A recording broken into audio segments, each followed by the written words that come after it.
गुरु परंपरा योग संस्थान में आपका स्वागत है। पिछली क्लास में हमने देखा था किस तरह से पृथ्वी, अंतरिक्ष, सूर्य, स्वर्गलोक की उत्पत्ति हुई थी, किस तरह से स्थावर जंगम जीव आए, उनकी कामनाएं उत्पन्न हुई। अब उसके बाद हम आते हैं कि जब जीव आ गए, उनकी कामनाएं उत्पन्न हो गई, तो सुख और दुख भी आ गया। जब सुख दुख आया तो सुख के पीछे भी दुख छिपा हुआ है, तो सुख दुख की निवृत्ति के लिए ब्रह्म ज्ञान का निरूपण किया गया है। प्रभु ने ही ब्रह्म ज्ञान का निरूपण किया है।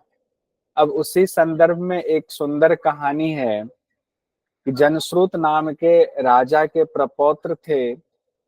उनको ज्ञान दिया था एक गाड़ीवान ऋषि ने, जो रैक के नाम था उनका, जो गाड़ी चलाते थे। सोचिए, उनके पास ब्रह्म ज्ञान था, लेकिन वो अपना कर्तव्य कर्म करने के लिए गाड़ी चलाते थे।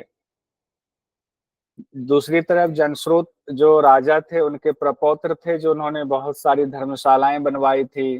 जब राजा ही थे तो कहना क्या, जगह जगह अन्न जल की व्यवस्था की थी। लेकिन उन्हें आत्मज्ञान की जानकारी नहीं थी। आत्मज्ञान क्या होता है उनको पता नहीं था। तो कैसे पता चला, कैसे वो गाड़ीवान रैक ऋषि के पास पहुंचे, तो उसकी एक बहुत सुंदर कहानी है कि एक बार वो राजा यानी जनश्रुत के प्रपौत्र, गर्मी का समय था, अपने महल की छत पर बैठे हुए थे इत्मीनान से। और उसी वक्त क्या हुआ, शाम का था, तो हंसों का जोड़ा अपने अपने घर अब उड़कर जा रहे हैं। तो हंस का एक जोड़ा उड़कर जा रहा था।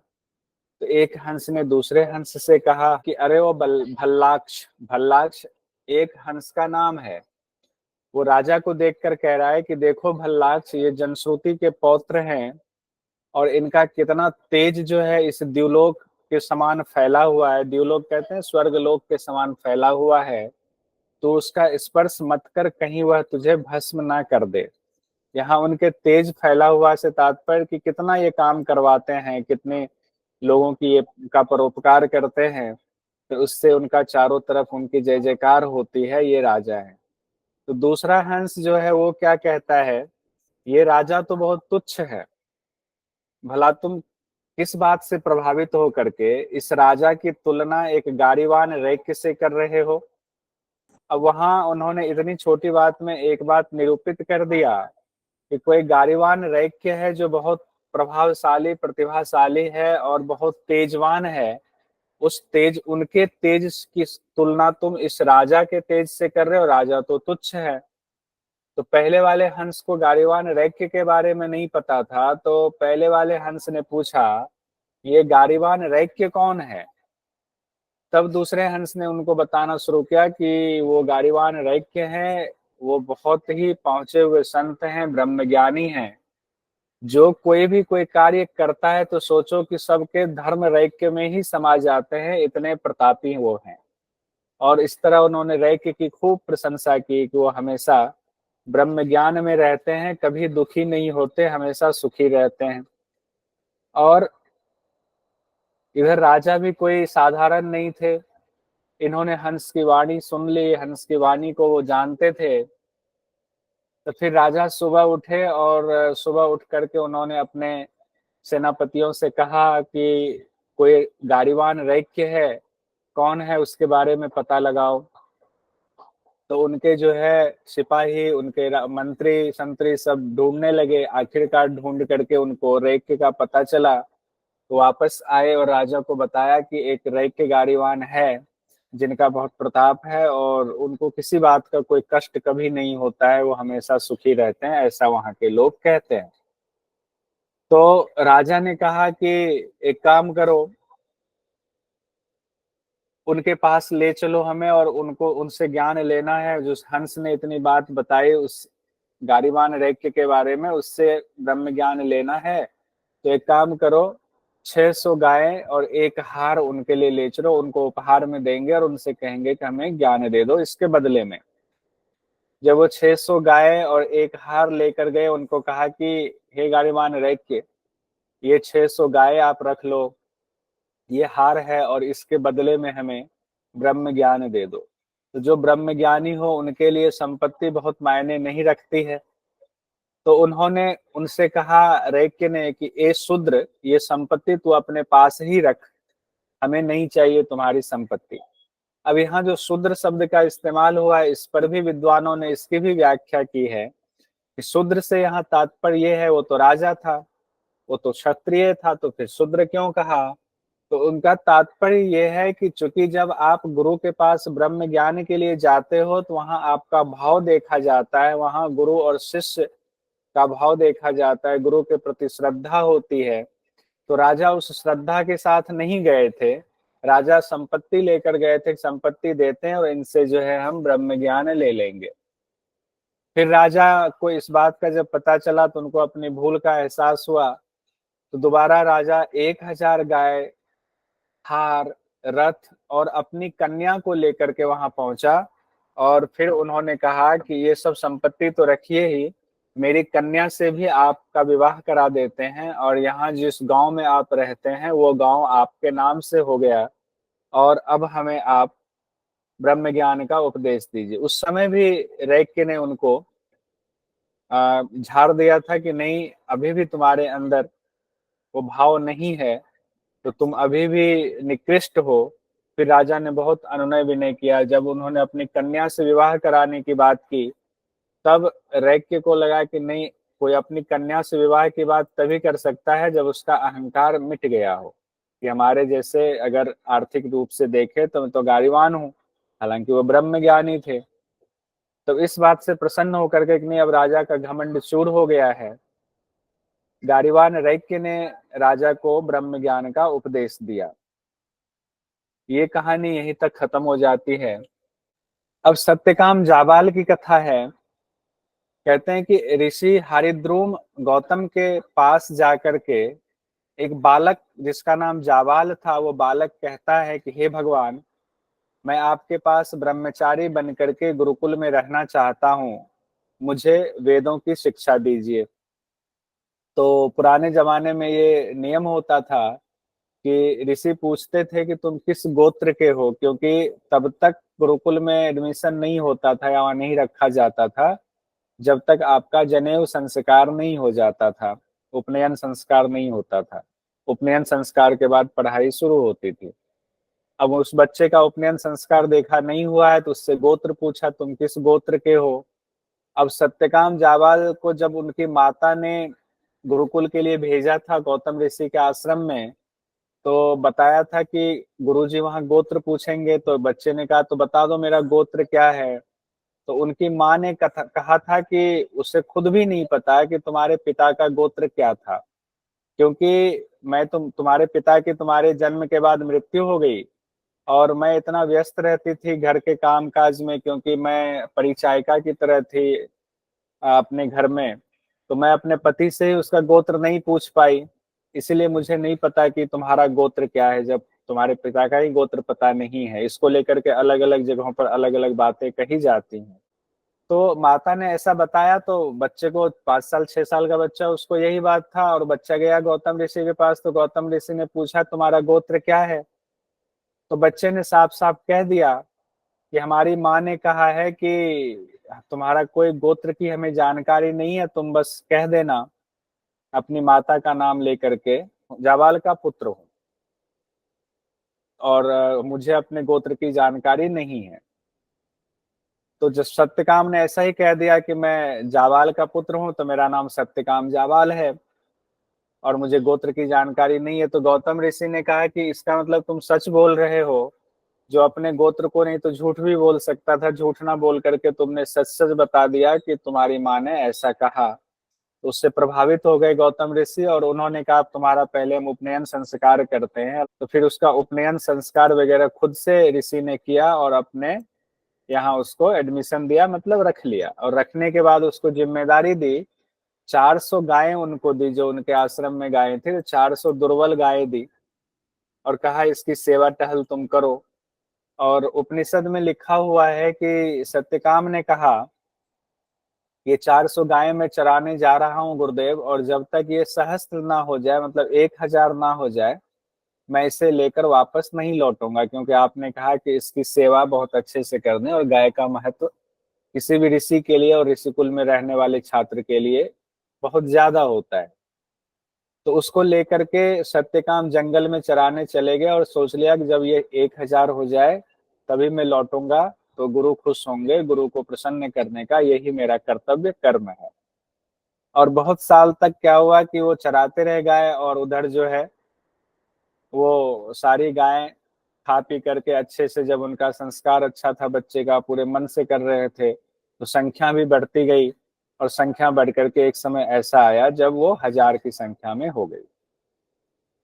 उधर सारे देवता लोग जो है देख रहे थे कि ये बच्चा इतना मेहनत कर रहा है, तेजस्वी बालक है, तो वायुदेव उनसे प्रसन्न हो गए। वायुदेव ने कहा कि वायुदेव पहले एक सांड के रूप में प्रकट हुए, और उन्होंने कहा कि सत्यकाम, अब हमारी संख्या 1000 के आसपास हो गई है, तुम्हारी प्रतिज्ञा भी अब पूरी हो गई है कि 1000 होने पर हम आचार्य के पास लौट जाएंगे, तो अब हम लोगों को आचार्य के पास आश्रम में चलना चाहिए। तो सत्यकाम ने कहा अच्छी बात है, आप सही कह रहे हो, हम जो है अब आचार्य के यहाँ चलते हैं। इसी दौरान सांड ने कहा कि सत्यकाम, मैं तुम्हें ब्रह्म ज्ञान देना चाहता हूँ, क्या तुम सुनोगे? कहा हाँ भगवान, बताएं, मैं जानना चाहता हूँ। तो सांड ने सत्यकाम को ब्रह्म का एक पाद बताया, प्रथम पाद बताया। इसमें भी ब्रह्म के 4 पाद बताए गए हैं, ध्यान रखिएगा, छांदोग्य उपनिषद में भी। तो सांड रूपी देवता ने, वायुदेव ने सत्यकाम को ब्रह्म का एक पाद बताया, कहा ब्रह्म प्रकाशवान है। यहाँ प्रकाशवान शब्द का महत्व है। उन्होंने कहा कि ब्रह्म प्रकाशवान है, और ये 4 पाद वाला है। मतलब कि 4 पाद तो है ही, हर पाद के 4 गुण हैं, तो इसका मतलब है 4 पाद और 4 गुण तो 16 कला हो गए। यानी ब्रह्म 16 कला संपन्न है, इसकी चर्चा यहाँ पर की गई है।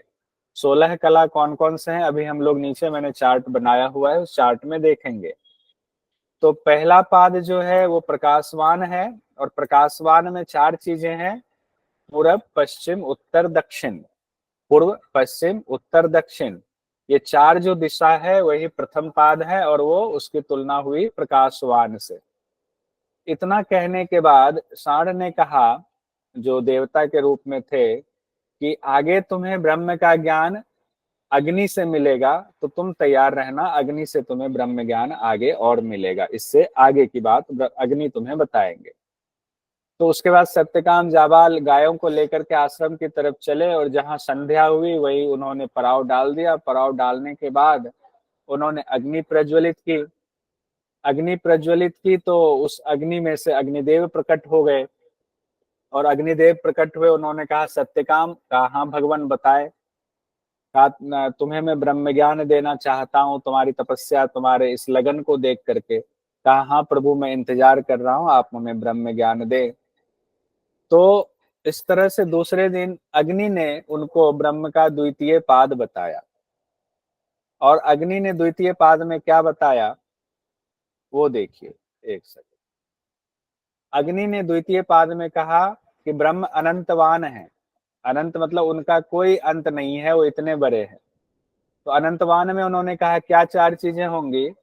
पृथ्वी, अंतरिक्ष, द्युलोक और समुद्र। बहुत आसान है, इसको भी आप याद रख सकते हैं। पृथ्वी, अंतरिक्ष, द्युलोक, तीनों याद रहेगा। पृथ्वी और द्युलोक मतलब स्वर्ग लोक, इसके बीच में अंतरिक्ष लोक है, और ये समुद्र है। तो अनंतवान है, दूसरा पाद हो गया, अग्नि ने कहा।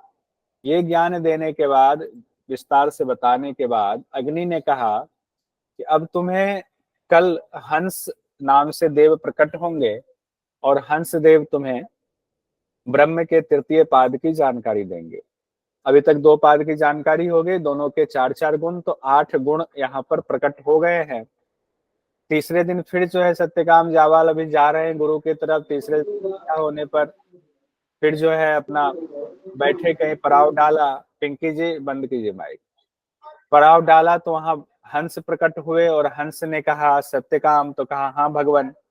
कहा मैं तुम्हें ब्रह्म का ज्ञान देना चाहता हूँ, कहा बताएं। तो तीसरे पाद की जानकारी दिया उन्होंने। हंस ने कहा ब्रह्म का तीसरा पाद ज्योतिष्मान है। ब्रह्म का तीसरा पाद ज्योतिष्मान है। ज्योतिष्मान में 4 चीजें कही गई, ज्योति से तुलना की गई है।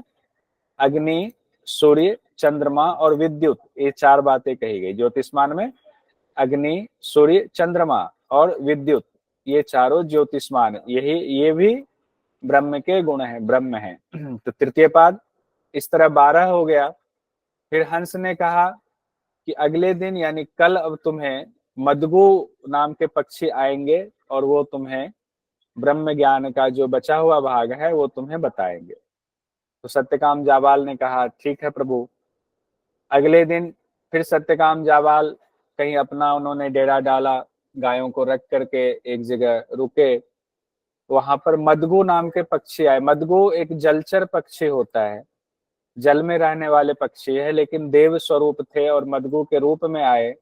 उन्होंने कहा सत्यकाम जाबाल, कहा हाँ भगवान बताए, कहा मैं तुम्हें ब्रह्म का चौथा पाद बताने आया हूं, जहां तक तुमने जान लिया उससे आगे। कहा प्रभु बताए। तो मदगु पक्षी ने कहा कि ब्रह्म आयतनवान है, ब्रह्म आयतनवान है। आयतनवान में कहा प्राण, चक्षु, स्रोत और मन, यही ब्रह्म है। क्या 4 चीजें कही? प्राण, चक्षु, स्रोत और मन। प्राण, चक्षु, स्रोत और मैं जो 3 बार 4 बार रिपीट कर रहा हूं, रिपीट आप भी पीछे पीछे करेंगे तो याद होगा। प्राण, चक्षु, स्रोत और मन, इस तरह से उन्होंने कहा ये ब्रह्म है। तो 4 पाद पता चला, चारों के 4-4 गुण पता चले। तो इस तरह 4 पाद में 4-4 गुण यानी 4-4 कला होने से ब्रह्म 16 कला संपन्न का ज्ञान, ब्रह्म के 16 कला संपन्न का ज्ञान सत्यकाम जाबाल को हो गया। अब उसको एक बार फिर से देख लीजिए जो अभी हमने देखा। प्रथम पाद सांड ने बताया, ज्ञान दिया। उन्होंने कहा प्रकाशवान है ब्रह्म, यानी कि पूरब, पश्चिम, उत्तर, दक्षिण दिशाओं से प्रकाशित होते हैं। द्वितीय पाद अग्नि ने बताया, उन्होंने कहा अनंतवान है, अनंतवान में पृथ्वी, अंतरिक्ष, द्योलोक और समुद्र लोक बताया। तृतीय पाद हंस ने बताया, उन्होंने कहा ज्योतिष्मान है ब्रह्म। ज्योतिष्मान में अग्नि, सूर्य, चंद्रमा और विद्युत के बारे में कहा, तुलना की, यही जो है गुण है, यही कला है उस ब्रह्म की। और चतुर्थ मदगु ने बताया कि आयतनवान है, यानी प्राण, चक्षु, स्रोत, मन, ये 4 कला है। तो इस तरह से 16 कला संपन्न ब्रह्म का ज्ञान सत्यकाम को दिया। अब इसके बाद क्या हुआ, जब किसी को ब्रह्म ज्ञान की प्राप्ति हो जाती है तो उसका चेहरा ऐसा चमकने लगता है, सारा संशय मिट जाता है। तो वो बिल्कुल एक अलग ही उनसे ज्योति स्वरूप उनके चेहरे से भासित होने लगता है। जब वो सत्यकाम जाबाल गौतम ऋषि के आश्रम में पहुंचे तो 16 कला संपन्न ब्रह्म का ज्ञान अब वो जान चुके थे। गौतम ऋषि ने जैसे ही देखा तो उनको तो आश्चर्य हुआ, ये तो गाय चराने गया था और इसका चेहरा बता रहा है कि ये तो ब्रह्म ज्ञानी हो चुका है। तो अब उनसे पूछा कि तुम्हें किसने ज्ञान दिया? तो सत्यकाम जाबाल ने कहा प्रभु हमें तो ऐसे इस तरीके से पहले सांड ने, फिर अग्नि ने, फिर हंस ने और फिर मदगु नाम के पक्षी ने ब्रह्म के बारे में ये सारी बातें बताई। तो गुरु ने कहा अच्छा तुम्हें तो ब्रह्म का ज्ञान पता चल ही गया है, तुम ब्रह्म ज्ञानी हो गए हो। तो सत्यकाम जाबाल ने कहा नहीं प्रभु, ये जानकारी हमें दी, मैंने आपको बताया, लेकिन जब तक गुरु के मुख से हमें ब्रह्म के बारे में जानकारी ना मिले हमारा ज्ञान किसी काम का नहीं है। फिर गौतम ऋषि ने भी सत्यकाम को वही ज्ञान दिया जो चारों पक्षी, चारों सांड, अग्नि, हंस और मदगु नाम के पक्षी ने 16 कला संपन्न ब्रह्म के बारे में बताया था। उसी को विस्तार से गौतम ऋषि ने सत्यकाम जाबाल को बताया। अब सत्यकाम जाबाल का ज्ञान दृढ़ हो गया, ब्रह्म ज्ञानी हो गए वो। तो इस तरह से क्वेश्चन आपको पूछा जाएगा। अभी क्वेश्चन हम लोग नीचे बना के रखा भी हुआ है, वो हम लोग करेंगे अभी। उसके बाद छांदोग्य उपनिषद में आगे यज्ञ का महत्व बताया गया है। कहते हैं जिस तरह इस संसार में भूखा बालक सब प्रकार से माँ की उपासना करता है, ठीक उसी तरह संसार के समस्त प्राणी यज्ञ की प्रतीक्षा करते हैं, क्योंकि यज्ञ ही उन्हें पुष्ट करता है। अब उसमें देवता भी है, देवताएं भी यज्ञ की प्रतीक्षा करते हैं यज्ञ होगा तो यज्ञ के द्वारा जो हवन उसमें दिया जाएगा उससे हमारी पुष्टि होगी। एक तो ये जानकारी है। उसके बाद है आरुणि उद्दालक का नाम आपने सुना हुआ था कठोपनिषद में। तो उनके एक पुत्र श्वेत केतु भी थे। उद्दालक ऋषि के पुत्र, अरुण ऋषि के पुत्र उद्दालक, उद्दालक ऋषि के पुत्र हम लोगों ने नचिकेता पढ़ा है। तो उनके एक पुत्र थे श्वेत केतु। उन्होंने श्वेत केतु को ज्ञान दिया और उस ज्ञान में उन्होंने 3 महत्वपूर्ण चीजें बताई। मन मन जो है वो अन्न रूप है, प्राण जो है वो जल रूप है, और वाणी जो है वो तेज रूप है। फिर से देखिए, मन क्या है? अन्न रूप है। इसलिए कहते हैं जैसा अन्न वैसा मन। ऐसे याद कर लीजिएगा, जैसा अन्न वैसा मन। तो मन जो है वो अन्न रूप है। अब प्राण जो है वो जल रूप है। प्राण क्या है? जल रूप है। बढ़िया। और वाणी क्या है? तेज रूप है। वाणी तेज का द्योतक है। और फिर उन्होंने कहा हे सौम्य, तीनों अपने पुत्र से कहते हैं हे सौम्य, तीनों यानी अन्न जल और तेज रूपी देवता पुरुष के शरीर में प्रविष्ट होकर विभिन्न भागों में बट जाते हैं। यही अन्न जल और तेज, ये देवता ही है अन्न जल और तेज, इसीलिए इनकी अवहेलना कभी नहीं करनी चाहिए। ये हमारे शरीर में प्रविष्ट होते हैं और अलग अलग भागों में पूरे शरीर में फैल जाते हैं, विभागों में बट जाते हैं। उसके बाद कहते हैं विशेषता बताए हुए कि जो हम अन्न खाते हैं उसके 3 परिणाम होते हैं, जो जल पीते हैं उसके भी 3 परिणाम होते हैं, और जो तेज है इसके भी 3 परिणाम होते हैं। क्या परिणाम होते हैं? तो अन्न के 3 परिणाम में कहते हैं स्थूल भाग मल बन जाता है, यानी कि अन्न जो खाते हैं तो मल भी बनता है अन्न से। अन्न का स्थूल भाग, अन्न का भी स्थूल भाग होता है। और मध्य भाग जो होता है अन्न का, वो हमारा मांस बन जाता है, शरीर में मसल्स जिसको आप कहते हैं। और जो अन्न का सबसे सूक्ष्म भाग होता है मन हो जाता है। इसीलिए हम लोग बचपन से सुनते आए ना, जैसा खाओगे अन्न वैसा हो जाएगा मन। तो अन्न का जो सूक्ष्म भाग होता है वो मन हो जाता है, मन उसी से प्रेरित हो जाता है। तो इस तरह अन्न के 3 परिणाम बताए गए। उसी तरह जल भी हमारे शरीर में जाकर के 3 परिणामों में विभक्त होता है। जल का स्थूल जो भाग है वो मूत्र रूप में बाहर निकल जाता है। जल का जो मध्य भाग है वो रक्त बन जाता है। और जल का जो सूक्ष्म भाग होता है वह प्राण हो जाता है। देखिए कितना विशद बात कही गई है। जल का स्थूल भाग मूत्र हो जाता है, जल का मध्य भाग खून यानी रक्त बन जाता है, और जल का जो सूक्ष्म भाग है वो प्राण हो जाता है। इसलिए जल को प्राण कहा गया, अन्न को मन कहा गया, जल को प्राण कहा गया। अब तेज की बात की गई है, तेज के 3 परिणाम क्या होते हैं? कहते हैं तेज का स्थूल भाग हड्डी हो जाता है, तेज का ही मध्य भाग मज्जा हो जाता है, और तेज का ही अत्यंत सूक्ष्म भाग जो है वह वाक यानी वाणी हो जाता है। इसीलिए तेज को वाणी कहा गया। इस तरह से तीनों को 3-3 पार्ट में बांटा गया। बहुत अच्छा मनीता जी मैसेज में डाल रहे हो, इसका मतलब पूरी तरह से आप इन्वॉल्व हो। अब एक और इम्पोर्टेंट चीज में, बहुत इंपॉर्टेंट है, कभी भी क्वेश्चन आ सकता है, इस पर आते हैं हम लोग। ये है तत्वमसि। तत्वमसि जब शुरुआत हम लोगों ने छांदोग्य उपनिषद का किया था तब भी ये शब्द आया था। महावाक्य है ये। उसकी चर्चा छांदोग्य उपनिषद में ही है। सर्वम तत्सत्यम स आत्मा तत्वमसि, अर्थात वही सब कुछ है, वही आत्मा है और तुम वही हो। यानी कि सब कुछ कौन है? वही है। कौन वही? वो आत्मा है। और तुम कौन हो? तुम वही आत्मा हो। यानी हम सब का जन्म उस आत्मा से, उस ब्रह्म से ही हुआ है। तो इनडायरेक्टली तो हम ब्रह्म ही हैं, ब्रह्म से उत्पन्न हुए, ब्रह्म में ही मिल जाना है।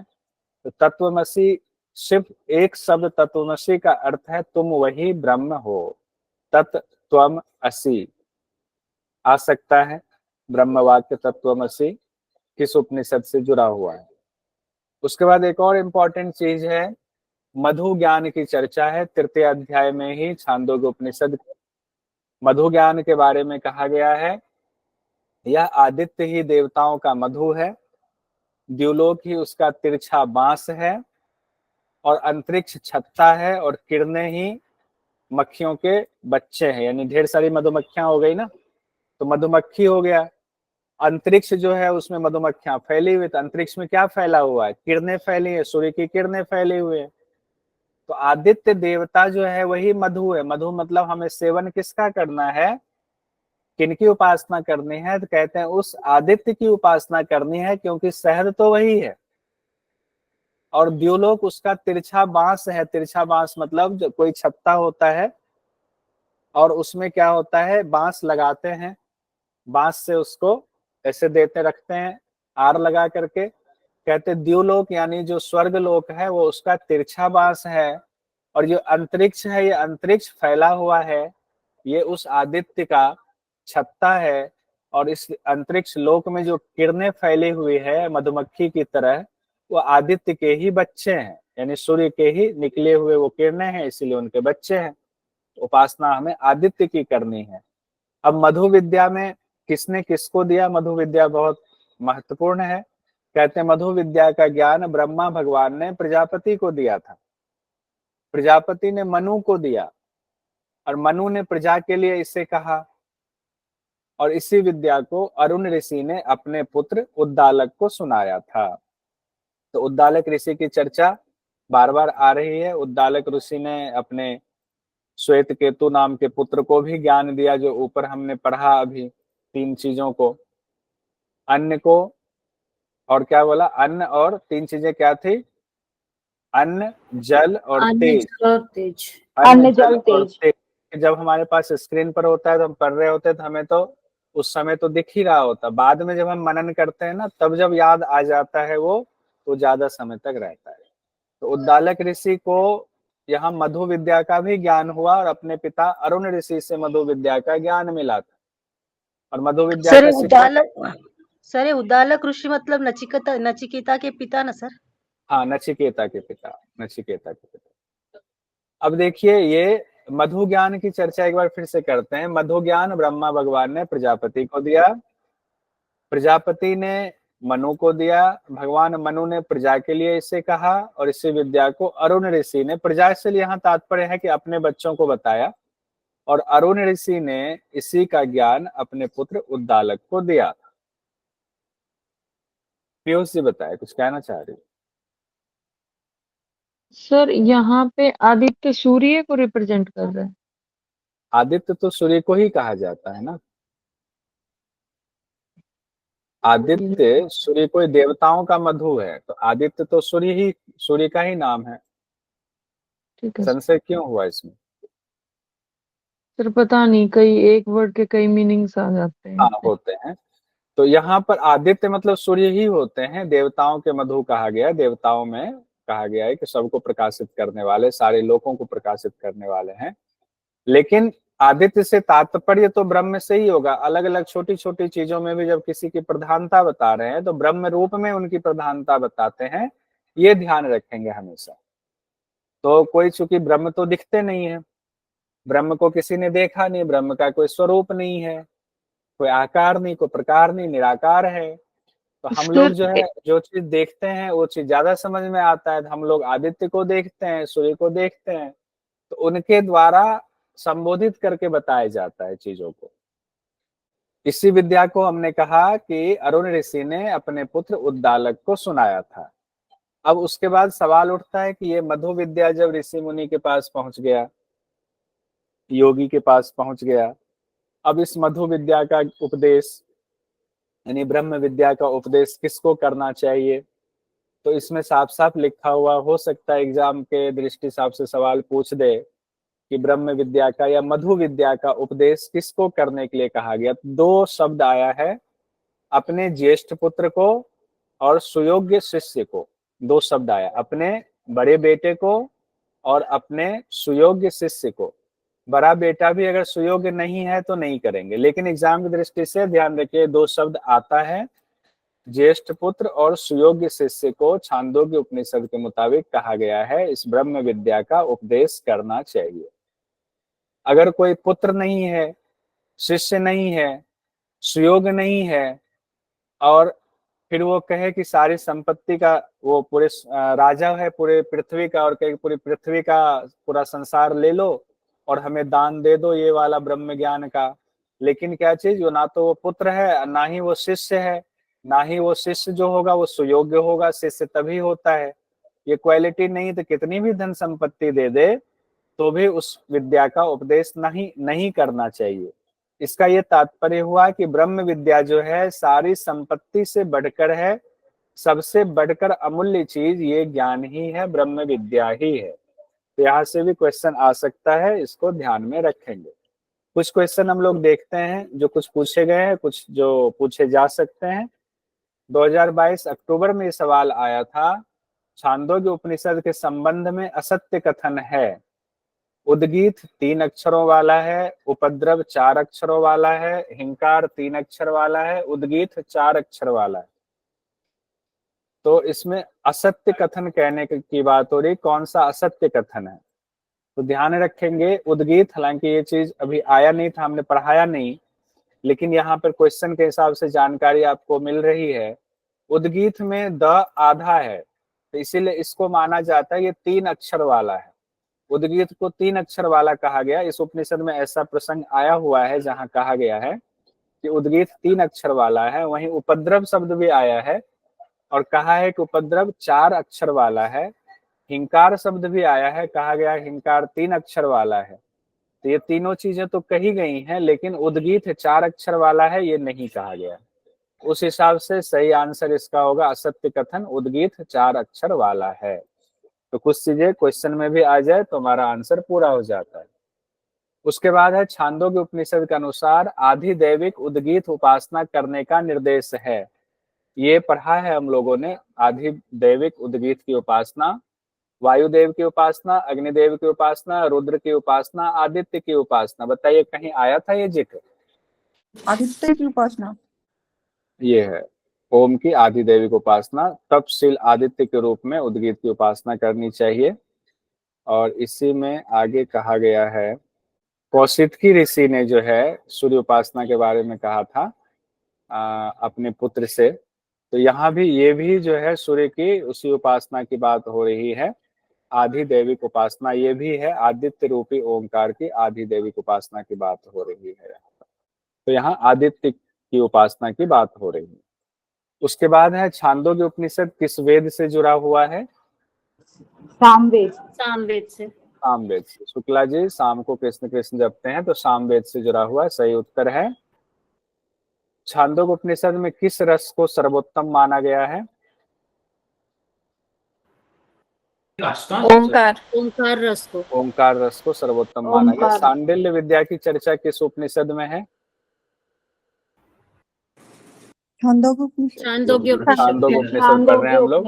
हो सकता है आपको कंफ्यूज करने के लिए सांडिल्य उपनिषद भी दे दे ऑप्शन में, तो ध्यान रखेंगे सांडिल्य विद्या छांदोग्य उपनिषद में है।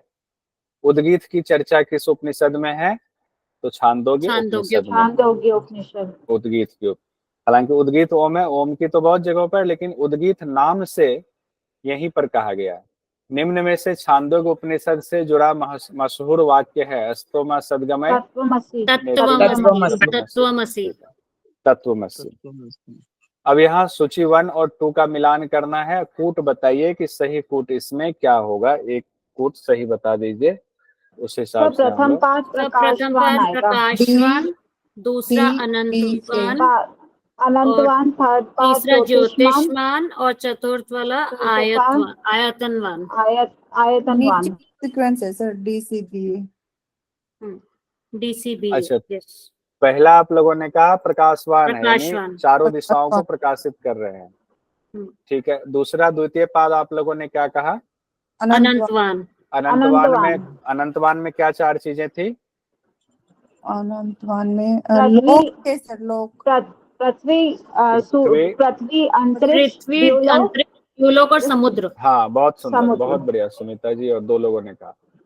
पृथ्वी लोक, अंतरिक्ष लोक, द्यूलोक, समुद्र लोक, ये अनंतवान में था। तृतीय पाद में क्या था? ज्योतिष्मान में क्या 4 चीजें थी? आदित्य, सूर्य, चंद्र और विद्युत। अग्नि, सूर्य, चंद्र और विद्युत। हाँ, अग्नि, सूर्य, चंद्र और विद्युत। और चतुर्थ पाद क्या था? आयतनवाद। आयतनवान में क्या था? प्राण, चक्षु, स्रोत, मन। ठीक है। तो पहला हो गया प्रथम पाद आपका हो गया प्रकाशवान, प्रकाशित करता है ना, हाँ। चौथा हो गया, दूसरा आपका हो गया द्वितीय अनंतवान पाद अनंतवान अनंतवान अनंतवान, तीसरा आपका हो गया तृतीय पाद ज्योतिषवान ज्योतिषवान ज्योतिषवान, और चौथा हो गया आपका आयतनवान आयतनवान।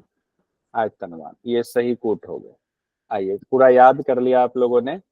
अब ये भी बता दीजिए, सूची 1 और 2 का मिलान यहाँ भी कर लेते हैं। सर एक बार प्रथम देख पाद लिया। में प्रथम सांड पाद बताया सांड, सांड द्वितीय पाद अग्नि, द्वितीय पाद अग्नि तृतीय पाद तृतीय हंस पाद और हंस चतुर्थ और पाद चतुर्थ पाद मधु। मधु। बहुत सुंदर। पहला हो गया आपका सांड सांड सांड, सांड, दूसरा वाला अग्नि अग्नि, दूसरा हो गया अग्नि, फोर्थ अग्नि और तीसरा हो गया हंस, थर्ड हंस हंस, 3 वाला, चौथा हो गया और फोर्थ मधु। फर्स्ट वाला फर्स्ट मधु। मधु फर्स्ट वाला। वाला। ठीक है। अब इसी तरह एक और सूची 1 2 का मिलान करना है, ये भी करके बता दीजिए। सर प्रकाशवान का आएगा प्रकाशवान में पूर्व पश्चिम पूरब उत्तर पश्चिम दक्षिण। उत्तर दक्षिण। अनंतवान अनंतवान में आएगा पृथ्वी में अंतरिक्ष लोक समुद्र। अच्छा ठीक है, पहला बता दीजिए प्रकाशवान में क्या आया। थर्ड वाला, पूर्व पश्चिम फोर्थ वाला, फोर्थ वाला सर फोर्थ फोर्थ वाला ऑप्शन से सर फोर्थ फोर्थ ऑप्शन पूरब पश्चिम उत्तर दक्षिण। ठीक है। अनंतवान में क्या आया अनंतवान दूसरा में पृथ्वी अंतरिक्ष option। द्यूलोक समुद्र। पृथ्वी थर्ड अंतरिक्ष ऑप्शन। देवलोक समुद्र। Third option. तीसरा वाला। ज्योतिष और में सेकंड ऑप्शन। ज्योतिषमान में सेकंड क्या आया ऑप्शन अग्नि, सेकंड सूर्य, ऑप्शन चंद्रमा, अग्नि विद्युत। सूर्य चंद्रमा अग्नि विद्युत। सूर्य चंद्रमा। फिर अग्नि आयतनमान सूर्य में चंद्रमा विद्युत। फर्स्ट आयतनमान में क्या आया फर्स्ट फर्स्ट प्राण, फर्स्ट चक्षु, वाला। श्रोत्र, चक्षु मन। श्रोत मन। प्राण चक्षु स्रोत और मन। मन। इस तरह से आपने कंप्लीट कर लिया। ये पूरा नीचे दिया हुआ है ही, इसको हटा देता हूँ क्योंकि ये तो ऊपर आपको लेकिन रहने देते हैं, यहाँ पे रहेगा ठीक रहेगा।